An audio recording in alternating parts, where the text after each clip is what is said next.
"Sweetheart, meet the new owner of your apartment." Mom's voice hit me like a thunderclap. Before I could process the words, she barged in with my sister's suitcases. My sister, Grace, walked in right behind her, wearing sunglasses indoors and holding a smoothie like she was entering a spa, not my home. "I'm taking your bedroom," she said casually, tossing her bag on the couch. "Mom says you can sleep in the guest room until I redecorate." I blinked. What? Mom rolled her eyes. "Grace needs space, and you don't use this apartment properly. You just live here." Hi everyone, my name is Natalie Rhodes, I'm 26, and this was the moment my family decided to evict me from the home I bought with my own savings. Grace strutted toward my bedroom, inspecting it like a real estate agent. "This color palette is so depressing. I'll have it repainted." I stood frozen. My name was on the lease. My furniture. My bills. And yet, somehow, they acted like I was a guest in my own life. Then Mom tossed my jacket in my face. "Hurry up and clear your things before the movers come." And that's when I smiled, a quiet, calm, deliberate smile. "All right," I said softly. "If that's what you want." Grace laughed. "Good girl." But she didn't notice I was already opening my phone and recording everything. Grace kept ordering the movers around like she'd signed the deed herself. "Put my vanity in the master bedroom," she said. "Oh," and toss that ugly bookshelf out. "That's my bookshelf," I said quietly. She didn't even look at me. Not anymore. My phone, still recording from the kitchen counter, caught everything, every insult, every command, every smug laugh. I kept my tone light, casual, almost detached. Because the calmer I was, the more reckless they became. Mom started going through my drawers. "You really should have told us you were saving all this money. It's wasteful. Grace will use it better." "Mom," I asked softly, "are you serious right now?" She gave me that patronizing smile she reserved for when she thought I was being dramatic. "Sweetheart, family shares everything. Don't be so selfish." Family. The word burned. When they finally left, I locked the door and replayed the recording. The one that captured my mother admitting she'd transferred ownership and Grace demanding I vacate my own room.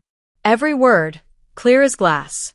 That night, I emailed the file, along with my lease, receipts, and bank statements, to my lawyer friend, Diana. Her reply came within minutes. "Nat, this is gold. Don't confront them. Just wait. I'll handle the paperwork." I leaned back, smiling at the irony. They thought I was packing to leave. I was preparing to evict them. 2 days later, the movers returned. But this time, they weren't there for me. When I opened the door, they handed me a stack of official envelopes. Diana had worked fast. "Court notices," the lead mover said. "We were told to deliver these to Ms. Grace and Mrs. Rhodes." Perfect timing. Mom and Grace showed up an hour later, waltzing in like royalty who'd come to check on their castle. Grace looked around and frowned. "Why haven't you moved out yet?" I held up the envelopes. "Because I'm not going anywhere." Mom scoffed. "What's this nonsense now?" "Legal documents," I said. "Filed this morning. The lease, the property tax record, and the evidence of your attempted eviction, all submitted." Grace snatched one from my hand and skimmed it. Her smirk vanished. You recorded us?" "Yes," I said evenly. "While you ordered me to throw my life into boxes." Mom's tone cracked. "You're turning against your own family?" "No," I replied, calm and steady. "You turned against me the moment you decided my success was yours to rearrange." Just then, my lawyer Diana called on speaker. "Natalie, tell them the court has granted a temporary restraining order. No one enters your apartment without consent." Grace's face went white. Mom stammered something about misunderstanding, but I just stood there, still smiling, the same quiet smile they'd ignored 2 days ago. Now it was their turn to pack. That night, the silence in the apartment felt almost sacred. For the first time in months, my things were mine again, untouched, unmoved, unclaimed. But peace didn't last long. At 10:47 p.m., the building's security intercom buzzed. "Miss Rhodes, your mother's here." She says she left her purse. Of course she did. Let her up, I said, recording before she even stepped through the door. Mom walked in, feigning humility. Sweetheart, can we talk? I gestured to the couch. We're already talking.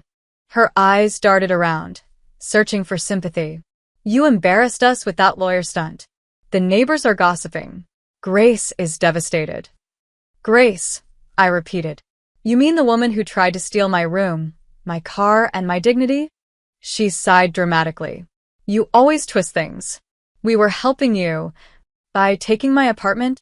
I cut in. By telling people you gave it to me? Her lips parted. We didn't say. Oh, you did. I turned my phone screen toward her, playing back the recording where she'd bragged to Grace. Once Natalie's gone, we'll have full control of this place. Her face drained of color.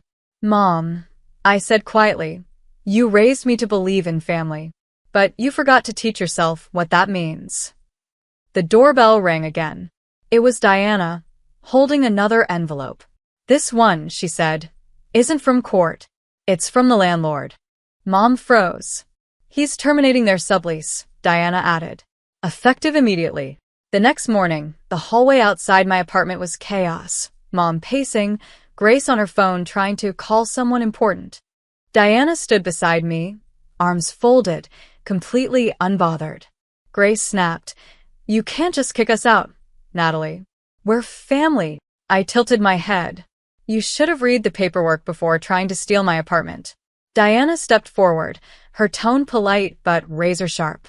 For the record, this property is legally leased to Miss Natalie Rhodes, fully paid in advance for 2 years. Any unauthorized occupants or attempts to transfer possession without her written consent violate Section 12B of her tenancy agreement. Mom blinked. Section what? Grace frowned. Mom, did you even read the lease before bringing my stuff here? She said she owned it. Grace hissed. Diana smiled. Ownership doesn't come from assumption, Ms. Rhodes. It comes from documents. And those all have Natalie's name on them. Grace's voice broke. You're doing this to humiliate us. I met her eyes, calm and steady. No. I'm doing this to protect myself from people who forgot what love looks like when money's involved. The movers, the same ones they'd hired days ago, appeared at the door again, this time carrying their boxes out. Mom muttered something about betrayal as she followed them down the hall. Diana turned to me. You handled that perfectly. I exhaled slowly. No, I said, glancing at the empty doorway. That was just the beginning. A week passed before I heard from them again. Grace texted first. Mom wants to talk. We should all have dinner. No lawyers. It sounded innocent, but with my family, nothing ever was. I agreed. Calmly. Because sometimes letting people speak is the best way to expose what they really mean. When I arrived at the restaurant, Mom was already waiting, her posture perfect, her tone rehearsed. Sweetheart, she began, we just want to start fresh. Families shouldn't fight over something as small as an apartment. Small? I repeated. You tried to hand my life to someone else. Grace pouted, stirring her drink. You're overreacting. Grandpa always said family property belongs to everyone. I smiled faintly. He also said honesty comes before inheritance. That shut her up.